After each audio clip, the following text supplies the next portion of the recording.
నమస్కారం ADB news కు స్వాగతం. ముందుగా హెడ్లైన్స్. భారీ ఎత్తున గంజాయిని తరలిస్తున్న అంతర్రాష్ట్ర ముఠాను అదుపులోకి తీసుకున్న జిల్లా పోలీసులు 2,25,00,000 విలువైన 900 కిలోల గంజాయిని స్వాధీనం చేసుకున్నట్లు ఎస్పీ గౌసాలం వెల్లడి. చాకచక్యంగా ముఠాను పట్టుకున్న పోలీసులపై ప్రశంసల వెల్లువ.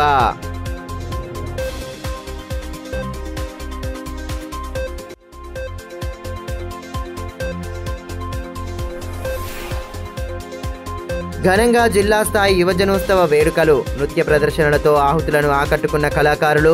లక్ష్య సాధన దిశగా యువత అహర్నిశలు కృషి చేయాలని అతిథుల సూచన.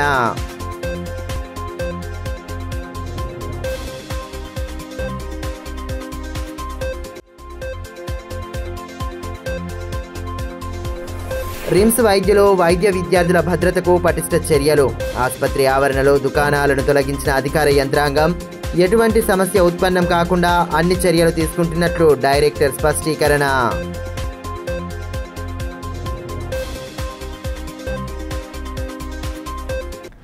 జిల్లా మీదుగా అక్రమంగా తరలిస్తున్న 900 కిలోల గంజాయిని పోలీసులు స్వాధీనం చేసుకున్నారు. లక్ష్మీపూర్ చెక్పోస్ట్ వద్ద జరిపిన తనిఖీల్లో కంటైనర్ను అదుపులోకి తీసుకుని గంజాయి ముఠా సభ్యులను విచారించినట్లు ఎస్పీ గౌసాలం తెలిపారు. భారీ మొత్తంలో గంజాయిని స్వాధీనం చేసుకున్న పోలీసు బృందాన్ని ఎస్పీ ప్రశంసించారు. జిల్లా పోలీసు శాఖ చాకచక్య తీరుతో దాదాపు 900 కిలోల గంజాయిని తలమడుగు పోలీస్ స్టేషన్ పరిధిలోని మహారాష్ట్ర సరిహద్దుతో ఉన్న లక్ష్మీపూర్ చెక్పోస్ట్ వద్ద స్వాధీనం చేసుకోవడం జరిగిందని జిల్లా ఎస్పీ గౌసాలం తెలిపారు. తలమడుగు పోలీస్ స్టేషన్లో ఏర్పాటు చేసిన మీడియా సమావేశంలో వివరాలను వెల్లడించారు. ఆంధ్ర, ఒడిశా బోర్డర్ అటవీ ప్రాంతం నుండి పెద్ద ఎత్తున గంజాయిని దేశంలోని వివిధ రాష్ట్రాలకు సరఫరా చేస్తున్న అంతర్రాష్ట్ర ముఠా సభ్యులను తలమడుగు మండలం లక్ష్మీపూర్ చెక్పోస్ట్ వద్ద ఆదిలాబాద్ రూరల్ సర్కిల్ పోలీసులు పట్టుకున్నారని ఎస్పీ తెలిపారు. పెద్ద ఎత్తున గంజాయి తరలుతోందన్న పక్కా సమాచారంతో ఉదయం వాహనాలను తనిఖీ చేయగా ఉత్తరాఖండ్కు చెందిన ఓ ఐచర్ కంటైనర్ వాహనంలో తనిఖీ చేశారని పేర్కొన్నారు. అందులో డ్రైవర్, క్లీనర్లను విచారించినట్లు తెలిపారు. ఉత్తరాఖండ్లోని హరిద్వార్కు చెందిన అన్షు జైన్, ఉత్తరప్రదేశ్కు చెందిన పండిట్జీ సోను అన్సారీలకు గత 3 సంవత్సరాలుగా గంజాయి వ్యాపారం చేస్తున్నామని, గత సంవత్సరం ఛత్తీస్గఢ్ రాష్ట్రంలోని రాయ్పూర్, సుక్మా, జగదల్పూర్ జిల్లాల అటవీ ప్రాంతం నుండి చాలాసార్లు తన వాహనంలో గంజాయిని తీసుకువచ్చి పై ముగ్గురికి ఇవ్వడం జరిగిందని విచారణలో తేలిందని తెలిపారు. ఆంధ్ర, ఒడిశా బార్డర్ అటవీ ప్రాంతంలో 900 కిలోల గంజాయిని మహారాష్ట్రలోని బుల్దానా జిల్లాకు చెందిన ఓ పార్టీకి, మాలే జిల్లాకు చెందిన మరో పార్టీకి చేర్చాలన్న ఒప్పందం మేరకు అక్రమంగా తరలిస్తున్నారని వెల్లడించారు. స్వాధీనం చేసుకున్న 900 కిలోల గంజాయి విలువ 2,25,00,000 వరకు ఉంటుందన్నారు. ఇంత పెద్ద మొత్తంలో గంజాయిని పట్టుకోవడం జిల్లాలో ఇదే మొదటిసారని, ముఠా సభ్యులను అరెస్టు చేయడంలో, కేసు నమోదులో కీలక పాత్ర పోషించిన Adilabad DSP L Jeevan Reddy, DCRB DSP B Surender Reddy, అంతర్రాష్ట్ర గంజాయి స్మగ్లర్ల ముఠాను చాకచక్యంగా పట్టుకున్న Adilabad rural CI K Phanidhar, CCS inspector Chandrashekar, Jainath CI D Sainath, Adilabad rural circle ఎస్ఐలు అంజమ్మ, ముజాహిద్, విష్ణువర్ధన్లను ఎస్పీ అభినందించి నగదు బహుమతి అందించి ప్రోత్సహించారు. తలమడుగు పిఎస్ లిమిట్స్లో Adilabad district Lakshmipur check post, inter state Telangana Maharashtra check పోస్ట్లో on credible information of movement of inter state ganja smugglers ఒక కంటైనర్ పట్టుకోవడం జరిగింది. దీంట్లో 292 packets, total around 900 kgs dried ganja, 900 kg dry ganja seize చేయడం జరిగింది. ఒక లారీ కంటైనర్ కూడా సీజ్ చేయడం జరిగింది. సో దాదాపు ఈ గంజాయి cost 2,25 lakhs, market value 2,25 lakhs for 900 kg ganja seize చేయడం జరిగింది. దీంట్లో ముఖ్యంగా ఇద్దరికి అరెస్ట్ చేయడం జరిగింది. ఇంటరాగేషన్ చేసిన తర్వాత మనకి తెలిసింది ఈ గాంజా ఆంధ్ర, ఒడిశా బార్డర్ ఏరియా నుంచి స్టార్ట్ అయ్యి డెస్టినేషన్ వాజ్ మహారాష్ట్రలో బుల్దానా అండ్ ధూలే డిస్ట్రిక్ట్. వాళ్ళకి అక్కడ ఉన్న స్మగ్లర్ సోర్స్ పని ఇచ్చారు. ఆంధ్ర, ఒడిశా బార్డర్ నుంచి via Telangana towards Maharashtra, half consignment బుల్దానాలో, హాఫ్ కన్సైన్మెంట్ ధూలే డిస్ట్రిక్ట్. అది డెలివర్ చేయడానికి వాళ్ళకి పని ఇవ్వడం జరిగింది. సో మెయిన్ అక్యూజ్ దీంట్లో ఆశీష్, పండిట్జీ మెయిన్ అక్యూజ్ దీంట్లో A1A2. వాళ్ళు ఆంధ్రప్రదేశ్, ఒడిశా ఏరియాలో ఉన్నారు. మనకి ఇప్పుడు arrest A3, A4 main truck drivers and handler over transporting this ganja వాళ్ళకి అరెస్ట్ చేయడం జరిగింది. వాళ్ళది నేటివ్ ఉత్తరప్రదేశ్ అండ్ ఉత్తరాఖండ్లో ఉంది. The lorry container is also Uttarakhand UK number plate. అది కాకుండా టోటల్ 8 మంది మీద కేసు రిజిస్టర్ చేయడం జరిగింది. అండ్ మిగతా 6గురికి అరెస్ట్ చేయడానికి టీమ్ ఫార్మేషన్ కూడా జరిగింది. వాళ్ళు కూడా sooner will arrest them. Crime number 104/24 PS తలమడు NDPS act section 8C red with 20B కింద అది కేసు చేయడం జరిగింది. జిల్లా స్థాయి యువజనోత్సవ వేడుకలు ఘనంగా సాగాయి. స్థానిక జెడ్పీ సమావేశ మందిరంలో నిర్వహించిన ఉత్సవాల్లో కళాకారులు ప్రదర్శించిన సాంస్కృతిక ప్రదర్శనలు ఆహుతులను విశేషంగా ఆకట్టుకున్నాయి. జిల్లాలో యువజనోత్సవాలు అట్టహాసంగా జరిగాయి. విద్యార్థులు, చిన్నారి కళాకారులు పెద్ద ఎత్తున విచ్చేసి తమ సాంస్కృతిక ప్రదర్శనలతో ఆహుతులను విశేషంగా ఆకట్టుకున్నారు. జిల్లా కేంద్రంలోని జెడ్పీ సమావేశ మందిరంలో యువజన క్రీడల శాఖ ఆధ్వర్యంలో బుధవారం జరిగిన జిల్లా స్థాయి యువజన ఉత్సవాలు ఆద్యంతం ఉత్సాహంగా సాగాయి. ఈ కార్యక్రమానికి ముఖ్య అతిథులుగా విచ్చేసిన అధికారులకు గుస్సాడీలు తమ సాంప్రదాయ నృత్యాలతో ఘన స్వాగతం పలికారు. అనంతరం జ్యోతి ప్రజ్వలనతో అతిథులు కార్యక్రమాన్ని ప్రారంభించారు. సమావేశ మందిర ఆవరణలో ఏర్పాటు చేసిన క్రాఫ్ట్ మేళా ప్రత్యేక ఆకర్షణగా నిలిచింది. ఇందులో విద్యార్థులు స్వయంగా తయారు చేసిన ఎన్నో రకాల అలంకరణ వస్తువులతో పాటు హ్యాండ్లూమ్స్ను ప్రదర్శనలో ఉంచారు. అటు యువజన ఉత్సవాల్లో భాగంగా విద్యార్థులు జానపద పాటలపై నృత్యాలు చేస్తూ ఆహుతులను విశేషంగా అలరించారు. అతిథుల అభినందనలు అందుకున్నారు.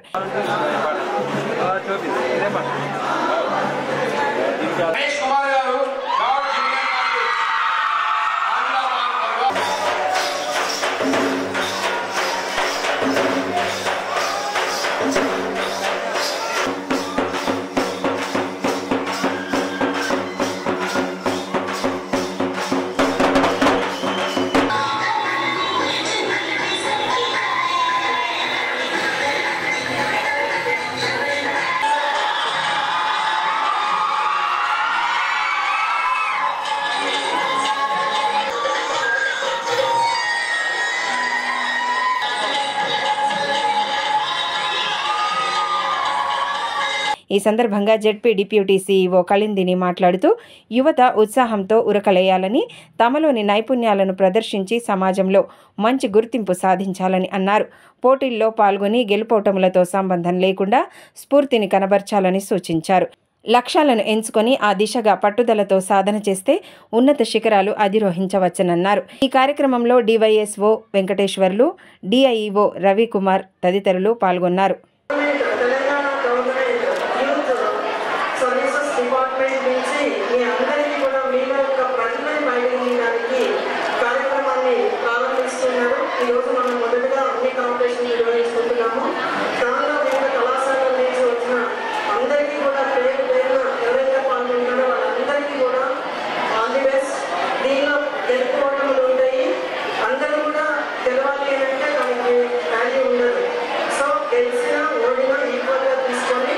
కోల్కతా ఘటనను దృష్టిలో ఉంచుకొని రిమ్స్ ఆసుపత్రి పరిసరాల్లో పటిష్ట చర్యలు తీసుకుంటున్నారు. ఇందులో భాగంగానే ఆసుపత్రి పరిసరాల్లో ఉన్న దుకాణాలను బుధవారం తొలగించారు.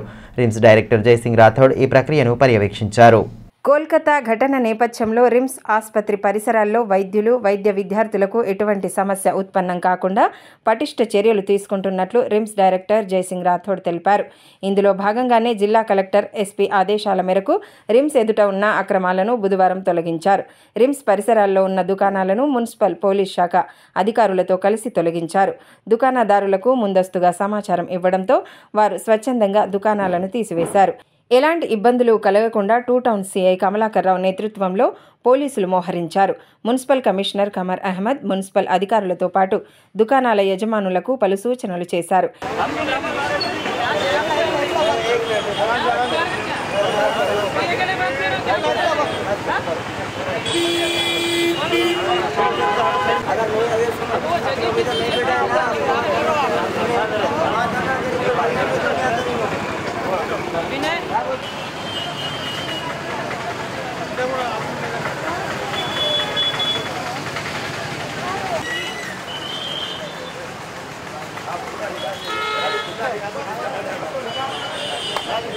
ఈ సందర్భంగా రిమ్స్ డైరెక్టర్ జయసింగ్ రాథోడ్ మాట్లాడుతూ కోల్కతా ఘటన నేపథ్యంలో పరిసరాల్లో దుకాణాలు రోడ్డుపైకి రావడంతో తొలగించమన్నారు.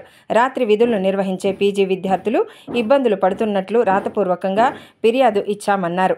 కలెక్టర్, ఎస్పీ ఆదేశాల మేరకు ఇక్కడి నుంచి దుకాణాలను తొలగిస్తున్నామని వివరించారు. గత లాస్ట్ 1 మంత్ బ్యాక్ మనము కోల్కతా ఇన్సిడెంట్ చూసాము. కోల్కతా మెడికల్ కాలేజ్ ఆ ఇన్సిడెంట్ తర్వాత గౌరవ కలెక్టర్ గారు, ఎస్పీ గారు, మున్సిపల్ కమిషనర్ గారు, సిఐ గారు మేమందరము రిమ్స్ గేట్ అందరూ కూర్చి ఈ యొక్క రిమ్స్ గేట్ దగ్గర ఏదైతే ఎన్కరేజ్మెంట్ ఉందో పిల్లలకు రాత్రి మా ఏదైతే పోస్ట్ గ్రాడ్యుయేట్ పిల్లలు ఉన్నారు వాళ్ళు ఆపోజిట్ క్వార్టర్స్ ఉంటారు, అప్పుడప్పుడు నైట్ డ్యూటీ వేసేటప్పుడు ప్రాబ్లం వస్తుంది. అదేవిధంగా ఏదైతే ఎమర్జెన్సీ అంబులెన్స్ లోపల వస్తాయో ఈ రిమ్స్కి 2 వైపులా కొన్ని ఎన్కరేజ్మెంట్ ఉంది. లాస్ట్ 2 టైం కలెక్టర్ గారు దశల వారీగా మేము వాళ్ళకి చెప్పాము, నేను, ఎస్పీ గారు, కలెక్టర్ గారు. సో ఫస్ట్ ఫేజ్లో వాళ్ళు వెనక జరుపుకున్నారు. కానీ ఇప్పుడు సెకండ్ మళ్ళీ చూస్తామంటే పరిస్థితి అట్లా ఉంది కనుక మా పోస్ట్ గ్రాడ్యుయేట్ పిల్లలంతా నాకు రిటర్న్గా ఇచ్చారు. సార్ రిమ్స్ గడితే ఎన్కరేజ్మెంట్ ఉంది, మాకు ప్రాబ్లం అవుతుంది నైట్ డ్యూటీ అప్పుడు అంటే మొన్న కూడా మన కలెక్టర్ గారు, నిన్న ఎస్పీ గారు, లేదా మున్సిపల్ కమిషనర్ గారు, డిఎస్పీ గారు మేము అందరం వచ్చి నిన్న వాళ్ళందరూ చెప్పాము. ఈరోజు మా ఆదేశానుసారం వాళ్ళందరూ ఈ ఎన్కరేజ్మెంట్ అంతా ఖాళీ చేసి పక్క జరుపుకుంటున్నారు. సో వాళ్ళు కాల్ చేసిన వాళ్ళందరికీ నా తరఫున ధన్యవాదాలు. బీఆర్ఎస్ సీనియర్ నేత గోలిశంకర్ తనువు చాలించారు. మంగళవారం సాయంత్రం ఆయన మృతి చెందగా మాజీ మంత్రి జోగురామన్న, మున్సిపల్ చైర్మన్ జోగు ప్రేమేందర్లతో పాటు పార్టీ నేతలు తీవ్ర దిగ్భ్రాంతి వ్యక్తం చేశారు. మహాలక్ష్మివాడలో అంత్యక్రియలు జరపగా పార్టీ కార్యకర్తలు పెద్ద సంఖ్యలో పాల్గొని బాధాతప్త హృదయాలతో తుది వీడ్కోలు పలికారు. భారత జాగృతి జిల్లా నాయకులు బీఆర్ఎస్ సీనియర్ నేత గోలిశంకర్ తనువు చాలించారు. తెలంగాణ ఉద్యమ సమయంలో క్రియాశీలకంగా పనిచేస్తూ జిల్లాలో ఉద్యమాన్ని ముందుకు నడిపిన కీలక నేతల్లో ఒకరిగా గుర్తింపు పొందిన ఆయన మంగళవారం సాయంత్రం మృతి చెందారు. విషయం తెలుసుకున్న మాజీ మంత్రి జోగురామన్న, మున్సిపల్ చైర్మన్ జోగు ప్రేమేందర్లతో పాటు గులాబీ పార్టీ శ్రేణులు పెద్ద సంఖ్యలో ఆయన నివాసానికి వెళ్లి ప్రగాఢ సానుభూతి వ్యక్తం చేశారు. బుధవారం ఉదయం స్థానిక మహాలక్ష్మివాడలో అంత్యక్రియలు జరపగా బీఆర్ఎస్ నేతలు పాల్గొన్నారు.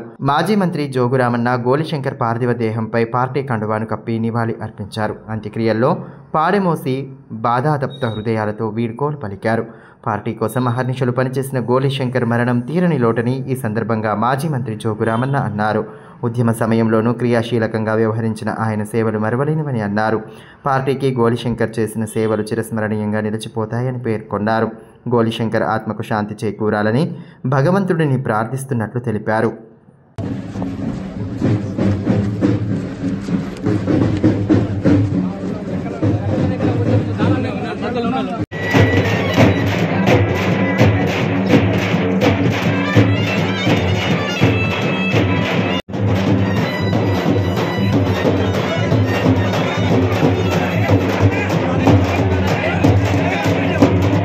పట్టణానికి చెందిన 4 ఏళ్ల బాలుడు తన అపార మేధస్సుతో ఏకంగా ఇండియా బుక్ ఆఫ్ రికార్డ్ నుండి బంగారు పతకాన్ని సాధించారు. బాలుడి ప్రతిభకు ప్రతి ఒక్కరూ ఆశ్చర్యపోతున్నారు. పట్టణంలోని పిట్టల్వాడకు చెందిన మాజీ ఆర్మీ జవాను రాజు జాహ్నవిల 4 ఏళ్ల కుమారుడు సాహిలోహిత్ జనరల్ నాలెడ్జ్లో అదరగొడుతున్నాడు.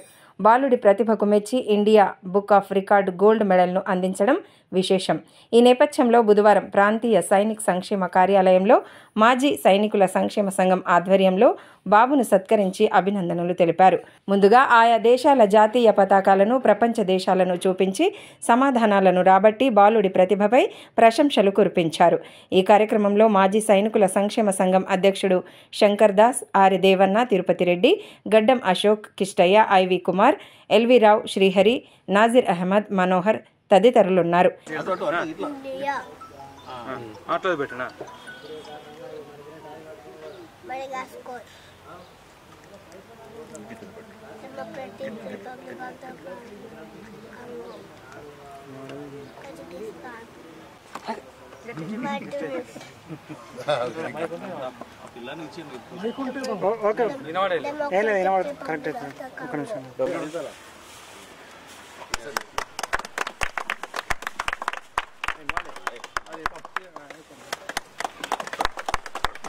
ఈ సందర్భంగా మాజీ సైనికుల సంక్షేమ సంఘం అధ్యక్షుడు శంకర్ దాస్ మాట్లాడుతూ సైనికుల కుటుంబంలో అపార మేధాశక్తితో బాబు ఉండడం సంతోషంగా ఉందన్నారు. ఎన్నో దేశాల పేర్లు, శాస్త్రవేత్తలు, ప్రదేశాలు, ఇతర వాటిని సునాయాసంగా చెప్తున్నారన్నారు. చాలా ప్రపంచంలో వింతగా ఎన్నో ప్రశ్నలకు జవాబులు ఇస్తూ ఉంటారు. అందుకోసం ఇక్కడ మేము ఆయనకు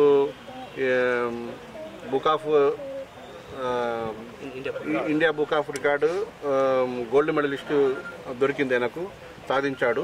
అందుకు మేము ఇక్కడ మొదలుగా మాజీ సైనికుల తరఫున ఇక్కడ మా ప్రాంతీయ సైనిక సంక్షేమ కార్యాలయం ఆ ఆఫీస్లో ఇక్కడ మేము ఈయనకు సన్మానం చేయడం జరిగింది. ఆటలు ఆడుకోవడం చాలా ఇష్టం, ప్లస్ టీవీ చూస్తాడు, ప్లస్ స్టడీ అంటే చాలా ఇష్టం. ఒకసారి బుక్స్ పట్టుకున్నాడంటే మనం చాలు అన్నా కూడా బాబు ఇంకోది ఒక 5 minutes డాడీ, ఇంకో 5 minutes అని అలా మనకి రిక్వెస్ట్ చేస్తూ ఉంటాడు.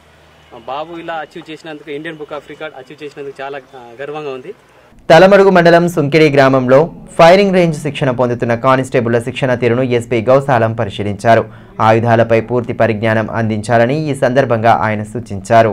స్వయంగా ఫైరింగ్ రేంజ్లో పాల్గొని మెలకువలు, ఫైరింగ్ చేయు విధానాలపై సిబ్బందికి తెలియజేశారు. అవాంఛనీయ సంఘటనలు చోటు చేసుకున్నప్పుడు అల్లరి మూకలపై వివిధ సందర్భాలలో పోలీసు సిబ్బంది నిర్వహించే విధులు, టియర్ గ్యాస్, స్టన్ గ్రానైట్, వజ్రవాహనంలో గ్యాస్ గ్రానైట్ ప్రయోగం లాంటి అంశాలను శిక్షణ కానిస్టేబుళ్లకు ఎస్పీ వివరించారు. అదేవిధంగా ఫైరింగ్ చేసే సమయంలో తీసుకోవాల్సిన జాగ్రత్తలు, విధి విధానాలపై సిబ్బందికి తెలియజేశారు. ఫైరింగ్ పొజిషన్స్, శత్రువులపై దాడి చేయు విధానాలు తదితర అంశాలను వివరించారు. ఈ కార్యక్రమంలో అదనపు ఎస్పీ ఆపరేషన్ బి సురేందర్ రావు, డిఎస్పీలు జీవన్ రెడ్డి, పోతారం శ్రీనివాస్, పోలీసు శిక్షణ కేంద్రం సిబ్బంది తదితరులు పాల్గొన్నారు. మున్సిపల్ కార్మికుల సమస్యలను పరిష్కరించాలని డిమాండ్ చేస్తూ సిఐటియు అనుబంధ municipal employees and workers union ఆధ్వర్యంలో ఆందోళన చేపట్టారు. స్థానిక కలెక్టర్ కార్యాలయం ఎదుట ధర్నా నిర్వహించి నిరసన నినాదాలతో హోరెత్తించారు. మున్సిపల్ కార్మికులకు పెండింగ్లో ఉన్న 3 నెలల వేతనాలను చెల్లించడంతో పాటు ఇతర సమస్యలు పరిష్కరించాలని డిమాండ్ చేస్తూ municipal employees and workers union CITU ఆధ్వర్యంలో కలెక్టరేట్ ఎదుట ఆందోళనకు దిగారు. రాష్ట్ర ప్రభుత్వ వైఖరికి వ్యతిరేకంగా నినదిస్తూ నిరసన వ్యక్తం చేశారు. ప్రతి నెల 5వ తారీఖు నాడు జీతాలు వెంటనే, ప్రతి నెల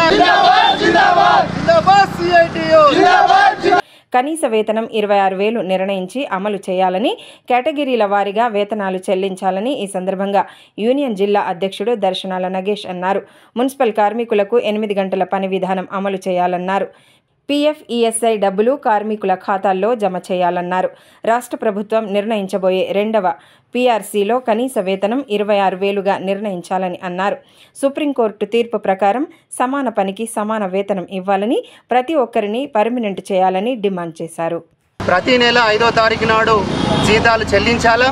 పీఎఫ్ సౌకర్యం కూడా ఇప్పుడు పెండింగ్లో ఉన్న పీఎఫ్ని 5 నెలల పీఎఫ్ని క్లియర్ చేయాలా. దాంతోపాటు ప్రతి కార్మికునికి ఈఎస్ఐ కార్డు, హెల్త్ కార్డు అనేది ఇవ్వలేదు. ఆ హెల్త్ కార్డు మనకి ఇవ్వాలని చెప్పేసి ఈరోజు ధర్నా కార్యక్రమం ఇక్కడ చేస్తూ ఉన్నాం. దాంతోపాటు 2వ మనకు పీఆర్సీ ప్రకారం మనకు 26,000 రూపాయల జీతాన్ని కూడా మనము ఇవ్వాలని చెప్పేసి ఈరోజు డిమాండ్ చేస్తూ ఉన్నాం. పట్టణ పరిసరాలు పరిశుభ్రంగా ఉంచేందుకు ప్రజలు సైతం బాధ్యతగా వ్యవహరించాలని, చెత్తను మున్సిపల్ వాహనాల్లోనే వేయాలని శానిటరీ ఇన్స్పెక్టర్ నరేంద్ర అన్నారు. స్వచ్ఛత మీ సేవలో భాగంగా బుధవారం పట్టణంలోని డిగ్రీ సైన్స్ కళాశాలలో కార్యక్రమాన్ని నిర్వహించారు. కళాశాల ఆవరణలోని పిచ్చి మొక్కలను తొలగించి శుభ్రం చేశారు. ఈ కార్యక్రమంలో కళాశాల ప్రిన్సిపల్ డాక్టర్ సంగీత, వైస్ ప్రిన్సిపల్ జగ్రామ్, అధ్యాపకులు శ్రావణి, సంతోష్ కుమార్, రవికిరణ్, ఎన్విరాన్మెంట్ ఇంజనీర్ అవికిరణ్ సిబ్బంది పాల్గొన్నారు. స్వచ్ఛతా హీ సేవలో భాగంగా వారం రోజుల పాటు మున్సిపల్ తరఫున వివిధ కార్యక్రమాలను చేపడుతున్నామని శానిటరీ ఇన్స్పెక్టర్ నరేందర్ తెలిపారు. ప్రజలు కూడా పట్టణాన్ని స్వచ్ఛందంగా ఉంచేలా సహకారం అందించాలన్నారు. దేశంలో నానాటికి మహిళలకు రక్షణ కరువవుతోందని, ఎన్ని చట్టాలున్నా వాటిని పకడ్బందీగా అమలు చేయడంలో కేంద్ర రాష్ట్ర ప్రభుత్వాలు విఫలమవుతున్నాయని ఐద్వా రాష్ట్ర అధ్యక్షురాలు ఆశాలత అన్నారు. జిల్లా కేంద్రంలోని సుందరయ్య భవనంలో అఖిల భారత ప్రజాతంత్ర మహిళా సంఘం ఐద్వా జిల్లా శాఖ 4వ మహాసభలను బుధవారం నిర్వహించారు. ఈ కార్యక్రమానికి ఆమె ముఖ్య అతిథిగా విచ్చేసి మహాసభలను ప్రారంభించారు. సంఘం ఆధ్వర్యంలో గత 3 సంవత్సరాల్లో చేపట్టిన పోరాటాలు, సాధించిన ప్రగతి, చేయబోయే కర్తవ్యాలపై సమీక్షించారు. అనంతరం మహిళలు ఎదుర్కొంటున్న పలు సమస్యలపై చర్చించి తీర్మానాలు చేశారు. వాటిని జిల్లా అధికార యంత్రాంగంతో పాటు ప్రభుత్వం దృష్టికి తీసుకువెళ్లి పరిష్కారానికి కృషి చేస్తామని తెలిపారు. ముఖ్యంగా మహిళలకు రక్షణ కల్పించాల్సిన బాధ్యత ప్రభుత్వాలదేనని ఉద్ఘాటించారు. ఆ దిశగా చట్టాలను కఠినతరం చేసి అమలు చేయాలని కోరారు. అప్పుడే మహిళలకు ప్రభుత్వాలపై భరోసా కలుగుతుందని తెలియజేశారు. అలాగే ఇచ్చిన హామీలను నెరవేర్చి ప్రజల మెప్పును, నమ్మకాన్ని పొందాలని ప్రభుత్వాలకు సూచించారు. ఐద్వా జిల్లా కార్యదర్శి లంకా జమున, అధ్యక్షులు కోవ శకుంతల, జిల్లా కమిటీ సభ్యులు ఆర్ మంజుల, పంచఫూల, విజయ, పొచ్చక్క తదితరులు పాల్గొన్నారు. ఆ పిల్లలు రాసుకోవడానికి కాపీలే కానీ అట్లా 14 వస్తువులు లాగేస్తున్నారు. అట్లాగనే ప్రభుత్వం కూడా ఇవ్వాలని మనం డిమాండ్ చేస్తున్నాం. కానీ ఇక్కడ తెలంగాణలో ఉట్టి బియ్యం ఏమన్నంటే ఫ్రీ బియ్యం ఇస్తున్నాం అని అంటున్నారు. ఆ బియ్యం తినే పరిస్థితే లేదు. సగం నూకలు, ఇంకా పోతే నల్ల నల్ల రాళ్ళు, అవి పశువులు కూడా తినే. ఆ బియ్యం తినగలుగుతామో తినలేము. బయట కొనుక్కోవాలంటే 70 రూపాయల కిలో బియ్యం ఉన్నాయి. ఎక్కడి నుంచి మనం ఆదాయం ఉందా మనది? లేదు. మహిళలు ఇల్లుని గడపాలంటే, ఇల్లుని నడిపించాలంటే పాచి పనులకు కూడా పోతున్నారు, ఇళ్ళల్లో పని చేయడానికి కూడా పోతున్నారు, రాళ్ళు కొట్టడానికి కూడా పోతున్నారు. కానీ వచ్చే ఆదాయం లేదు. ఆంసీ మండల కేంద్రంలోని జెడ్పీ ఉన్నత పాఠశాలలో పోషణ మాసం సందర్భంగా పోషణ చర్చా కార్యక్రమాన్ని ఏర్పాటు చేశారు. ఎంపీడీఓ గడ్డం మోహన్ రెడ్డి కార్యక్రమంలో పాల్గొని మధ్యాహ్న భోజనాన్ని పరిశీలించారు. మెనూ ప్రకారం ఆహారం అందిస్తున్నారా, వండిన పదార్థాలు రుచిగా ఉంటున్నాయా లేదా అని విద్యార్థులను అడిగి తెలుసుకున్నారు. వారితో కలిసి భోజనం చేశారు. నిర్వహణ పట్ల సంతృప్తి వ్యక్తం చేశారు. ఆయన వెంట ఎంఈఓ శ్రీకాంత్, ఎంపీఓ లింగయ్య, ఉపాధ్యాయులు ఉమామహేశ్వర్ తదితరులు పాల్గొన్నారు. ఈ మేరకు ఎంపీడీఓ మాట్లాడుతూ విద్యార్థులకు పోషకాహార ప్రాధాన్యతను తెలియజెప్పేలా కార్యక్రమాలను నిర్వహిస్తున్నట్లు తెలిపారు. చేసుకోవాలి, ఏం కాదు, మంచిది కదా, బలంగా ఉంటావు. లేకపోతే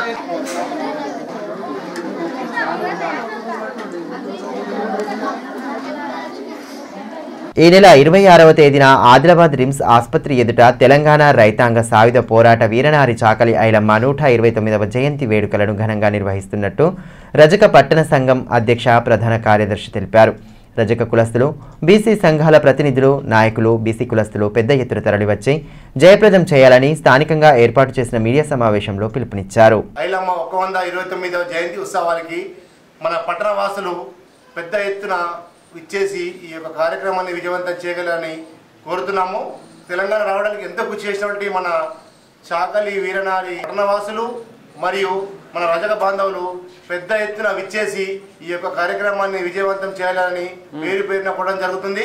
తమ గ్రామానికి ప్రత్యేక గ్రామ పంచాయతీ ఏర్పాటు చేయాలని బేలా మండలంలోని బాది గ్రామ పంచాయతీ హేటీ గ్రామ ప్రజలు బుధవారం తహసీల్దార్ కొట్నాగ్ రఘునాథరావుకు వినతి పత్రం అందజేశారు.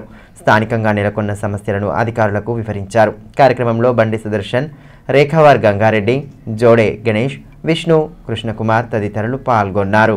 వార్తలు ముగించే ముందు హెడ్లైన్స్ మరోసారి. భారీ ఎత్తున గంజాయిని తరలిస్తున్న అంతర్రాష్ట్ర ముఠాను అదుపులోకి తీసుకున్న జిల్లా పోలీసులు 2,25,00,000 విలువైన 900 కిలోల గంజాయిని స్వాధీనం చేసుకున్నట్లు ఎస్పీ గౌసాలం వెల్లడి. చాకచక్యంగా ముఠాను పట్టుకున్న పోలీసులపై ప్రశంసల వెల్లువ.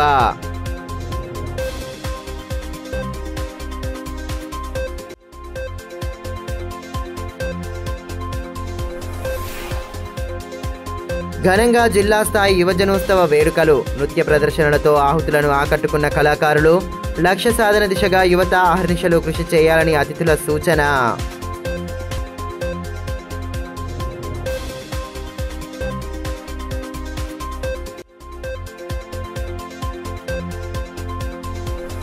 రిమ్స్ వైద్యులు, వైద్య విద్యార్థుల భద్రతకు పటిష్ట చర్యలు. ఆసుపత్రి ఆవరణలో దుకాణాలను తొలగించిన అధికార యంత్రాంగం. ఎటువంటి సమస్య ఉత్పన్నం కాకుండా అన్ని చర్యలు తీసుకుంటున్నట్లు డైరెక్టర్ స్పష్టీకరణ.